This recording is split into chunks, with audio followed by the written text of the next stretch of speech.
എല്ലാ കൂട്ടുകാർക്കും നമസ്കാരം. നമ്മുടെ പുതിയ വീഡിയോയിലേക്ക് സ്വാഗതം. ഇന്നത്തെ നമ്മുടെ വീഡിയോ വളരെ രുചികരമായിട്ട് തന്നെ ഉണ്ടാക്കി കഴിക്കാൻ പറ്റിയ മോദ മീൻ മുളകിട്ടതാണ്. നല്ല ടേസ്റ്റ് ആണ് ഇതുപോലെ ഉണ്ടാക്കി കഴിക്കാനായിട്ട്. ഇങ്ങനെയുള്ള മീൻകറികളൊക്കെ തയ്യാറാക്കി എടുക്കുമ്പോൾ തലേ ദിവസം ഉണ്ടാക്കി പിറ്റേ ദിവസത്തേക്കാണ് കൂടുതൽ ടേസ്റ്റ്. അപ്പോഴാണ് മീനിലേക്ക് ഉപ്പും പുളിയെല്ലാം പിടിച്ച് കറി കഴിക്കാനായിട്ട് നല്ല ടേസ്റ്റ് കിട്ടുന്നതും. അപ്പോൾ നമുക്ക് നമ്മുടെ മീൻകറി വീഡിയോ കണ്ടു നോക്കിയാലോ? വീഡിയോ കാണുമ്പോൾ നിങ്ങളുടെ വിലയേറെ ലൈക്ക് തരാൻ മറക്കല്ലേ.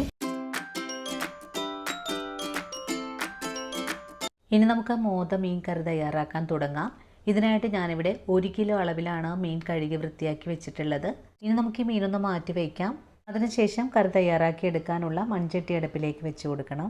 ഈ ചട്ടി ഒന്ന് ചൂടായി വരട്ടെ. ഇപ്പോൾ ചട്ടി നന്നായിട്ട് തന്നെ ചൂടായി വന്നിട്ടുണ്ട്. ഈ ചട്ടിയിലേക്ക് കുറച്ച് വെളിച്ചെണ്ണ ഒഴിച്ചു കൊടുക്കാം. എണ്ണ ചൂടായി വരുമ്പോഴേക്കും നമുക്കിതിലേക്ക് ഒരു പിഞ്ചളവിൽ ഉലുവ ചേർക്കാം. ഉലുവ ഇപ്പോൾ പൊട്ടി വന്നിട്ടുണ്ട്. നമുക്കിതിലേക്ക് വറ്റൽ മുളകും കറിവേപ്പിലയും ചേർക്കാം. താളിപ്പൊന്ന് മുരിഞ്ഞു കഴിഞ്ഞാൽ പിന്നെ നമുക്ക് ഒരു കഷ്ണം ഇഞ്ചി പൊടിയായി കട്ട് ചെയ്തതും 20 കൊച്ചുള്ളിയും 3-4 പച്ചമുളക് വട്ടത്തിൽ കട്ട് ചെയ്തതുമാണ് ചേർക്കേണ്ടത്.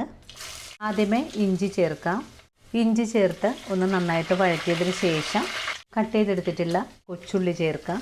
വീണ്ടും നല്ലപോലെ ഒന്ന് വഴറ്റിയെടുക്കാം. വഴറ്റുന്ന ഉള്ളിയിലേക്ക് ഒരു പിടിയോളം വെളുത്തുള്ളിയും കൂടെ ചേർക്കാം. വീണ്ടും നന്നായിട്ട് തന്നെ ഒന്ന് വഴറ്റിയെടുക്കാം. ഉള്ളിയും വെളുത്തുള്ളിയൊക്കെ ഇപ്പോൾ ഒന്ന് വാടി വന്നിട്ടുണ്ട്. ഇനി ഇതിലേക്ക് കട്ട് ചെയ്ത് വെച്ചിരിക്കുന്ന പച്ചമുളക് ചേർക്കാം. വീണ്ടും വഴറ്റിയെടുക്കാം. ഇതൊക്കെ മുരിഞ്ഞു വരുന്ന സമയത്ത് നമുക്ക് പൊടികൾ എടുത്ത് വയ്ക്കണം. ഇത് 3 സ്പൂൺ അളവിൽ കാശ്മീരി മുളക് പൊടിയും 2 സ്പൂൺ അളവിൽ എരിവെള്ള മുളക് പൊടിയും 1 നുള്ളു മഞ്ഞൾപ്പൊടിയുമാണ് ഞാനിവിടെ എടുത്തിട്ടുള്ളത്. സ്പൂൺ എന്ന് പറഞ്ഞാൽ 10 മില്ലിഗ്രാമാണ്. ഇനി നമുക്ക് ഈ പൊടികളൊന്ന് നനച്ചുകൂടെ വയ്ക്കണം. കുറച്ച് വെള്ളത്തിൽ പൊടി ഇതുപോലെ കുഴച്ച് ചെയ്യുമ്പോഴാണ് കറിക്ക് നല്ല ഗ്രേവിയും ഉണ്ടാകുന്നത്. അതുപോലെ തന്നെ പൊടികൾ കരിയാതെ തന്നെ നമുക്ക് മൊരിയിച്ചെടുക്കാനും സാധിക്കുന്നത്. പൊടികളെല്ലാം നല്ലതുപോലെ കുറച്ച് വെള്ളമൊഴിച്ച് ഒന്ന് മിക്സ് ചെയ്തെടുത്തിട്ടുണ്ട്. ഇനിയിപ്പോൾ മൊരിഞ്ഞു വന്നിട്ടുള്ള ഉള്ളിയിലേക്ക് ഈ ഒരു പൊടികൾ ചേർക്കാം. നല്ലോണം തന്നെ ഇളക്കി മിക്സ് ചെയ്തെടുക്കാം. ഞാൻ ഈ കറിയിലേക്ക് മല്ലിപ്പൊടി ചേർക്കുന്നില്ല. നിങ്ങൾക്ക് മല്ലിപ്പൊടി ചേർക്കാൻ താല്പര്യമാണെങ്കിൽ ചേർക്കാവുന്നതാണ്. പക്ഷേ മല്ലിപ്പൊടി കറിയിലേക്ക് ചേർക്കുകയാണെങ്കിൽ കറി പെട്ടെന്ന് തന്നെ കേടായി പോകുന്നതാണ്. നമ്മൾ ഇതുപോലെയാണ് കറി തയ്യാറാക്കി എടുക്കുന്നതെങ്കിൽ നമുക്കൊരാഴ്ച കാലത്തേക്ക് കറി ചൂടാക്കി ഉപയോഗിക്കാൻ പറ്റുന്നതാണ്. അരപ്പ് ചേർത്ത് കഴിഞ്ഞാൽ പിന്നെ നമുക്ക് മുളകൊന്ന് മുരിഞ്ഞ് കിട്ടുന്നത് വരെ നല്ല പോലെ തന്നെ അടി ചേർത്ത് ഇളക്കി കൊടുക്കണം. മുളക് മുരിഞ്ഞ് നല്ല പോലെ ഉരുണ്ട് വരുന്ന പാകത്തിലേക്കായി വരും. ആ ഒരു പാകം വരെയാണ് നമുക്ക് ഇളക്കി യോജിപ്പിച്ച് കൊടുക്കേണ്ടത്. പൊടികളൊക്കെ പെട്ടെന്ന് തന്നെ മൂത്ത് കിട്ടാനായിട്ട് നമുക്കിതിലേക്ക് കറിക്ക് ആവശ്യമായ ഉപ്പ് ചേർക്കാം. കല്ലുപ്പാണ് ഉപയോഗിക്കുന്നത്.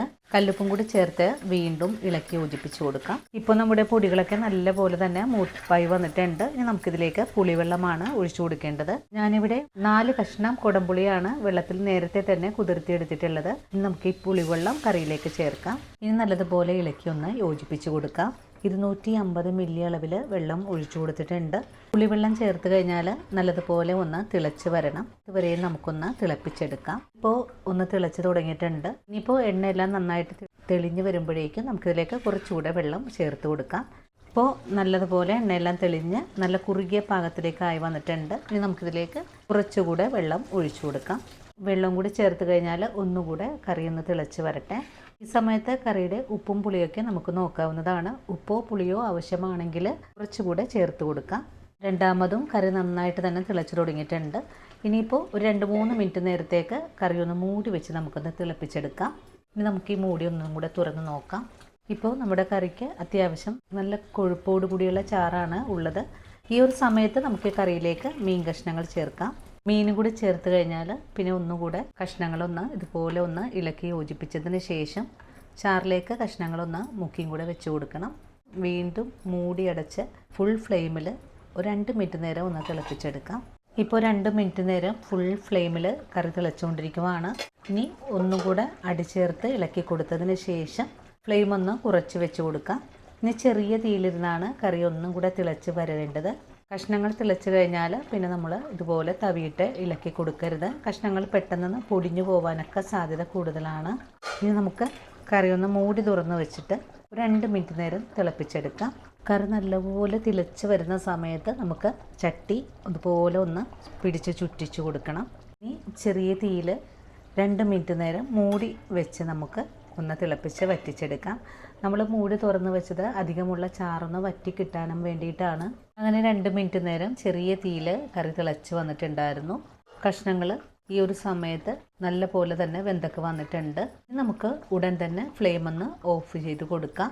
കറി നന്നായിട്ട് തണുത്ത് വരുന്നതിന് ശേഷമാണ് നമുക്ക് സെർവ് ചെയ്യേണ്ടത്. ഞാനിന്ന് കപ്പയ്ക്കൊപ്പം സെർവ് ചെയ്യാനും വേണ്ടിയിട്ടാണ് കറി തയ്യാറാക്കി എടുത്തിട്ടുള്ളത്. അതുകൊണ്ട് അത്യാവശ്യം ചാറോട് കൂടി തന്നെയാണ് നമ്മളിന്ന് കറി തയ്യാറാക്കി എടുത്തിട്ടുള്ളത്. നിങ്ങൾക്ക് ഇത്രയും ചാറ് ആവശ്യമില്ലെങ്കിൽ കുറച്ചുകൂടെ ചാറൊക്കെ വറ്റിച്ച് വേണം ചെയ്തെടുക്കാനായിട്ടും. ഇനിയിപ്പോൾ ഇതിലേക്ക് പ്രത്യേകിച്ച് ഒന്നും തന്നെ ചേർക്കേണ്ട ആവശ്യമില്ല.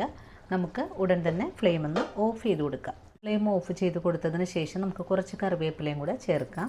ഈ ഒരു സമയത്ത് നിങ്ങൾക്ക് ഇതിലേക്ക് ഉലുവപ്പൊടി കുറച്ച് ചേർക്കാൻ താല്പര്യമാണെങ്കിൽ ചേർത്ത് കൊടുക്കാവുന്നതാണ്. ഞാനിപ്പോൾ ഒന്നും കൂടെ ചൂടാറിയതിന് ശേഷമാണ് ഉലുവപ്പൊടി ചേർക്കാനും പോകുന്നത്. ഇനി നമുക്ക് ഉടൻ തന്നെ കറി ഒന്ന് മൂടി വെച്ച് കൊടുക്കാം.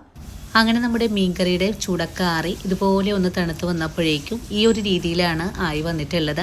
നല്ലതുപോലെ ഉപ്പും പുളിയെല്ലാം പിടിച്ച് നല്ല പാകമായിട്ട് തന്നെയാണ് വന്നിട്ടുള്ളതും. ഇനി നമുക്ക് ഈ മീൻകറിയിലേക്ക് ഒരു തണ്ട് കറിവേപ്പിലയും കൂടെ വെച്ച് കൊടുക്കാം. അതിനുശേഷം നമുക്ക് സെർവ് ചെയ്യാൻ പറ്റുന്നതാണ്. അപ്പോൾ ഇന്നത്തെ നമ്മുടെ വീഡിയോ ഇത്രയേ ഉള്ളൂ. ഇനിയും നല്ലൊരു വീഡിയോ ആയിട്ട് നാളെ കാണാം. അതുവരെയും ഒത്തിരി സ്നേഹത്തോട് തന്നെ വീണ്ടും കാണാം.